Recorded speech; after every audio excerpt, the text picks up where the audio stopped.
திருநீரை வச்சுக்கிட்டு தான் நான் வந்தேன். அது 1/2 மணி நேரம் என் நெத்தியில் இருந்தது. 1/2 மணி நேரம் இருந்தது யாரும் நீங்க பார்க்கலையே. நாள் முழுவதும் நான் வச்சுக்கிட்டு இருக்க முடியுமா? நெற்றியில் வைத்திருந்த விபூதியை அழித்தது குறித்து செய்தியாளர் எழுப்பிய கேள்விக்கு விசிக தலைவர் திருமாவளவன் பதிலளித்துள்ளார். வேண்டும் என்று துடிக்கிறார்கள்.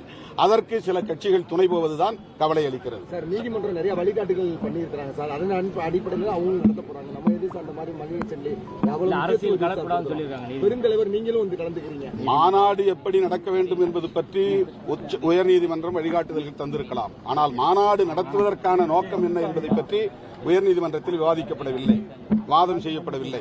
மாநாட்டின் நோக்கத்தை அரசியல் ரீதியாகத்தான் புரிந்து கொள்ள முடியும். ஆகவே அரசியல் ரீதியாக நீண்டகால அனுபவத்தின் அடிப்படையில் அவர்கள் கடந்த காலங்களில் பிற மாநிலங்களில் எத்தகைய உத்திகளை கையாண்டிருக்கிறார்கள் என்பதையெல்லாம் கணக்கில் வைத்து தமிழ்நாட்டு மக்களை மதத்தின் பெயரால் பிளவுபடுத்த அவர்கள் சதி செய்கிறார்கள்.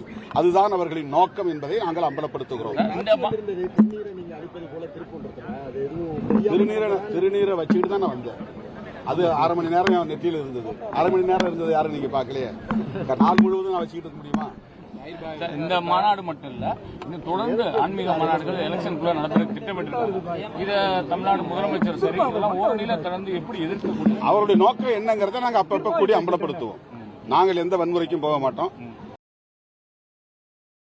செய்திகளை உள்ளது உள்ளபடி தெரிந்து கொள்ள ரெஃப்ளெக்ட் நியூஸை சப்ஸ்கிரைப் பண்ணுங்க.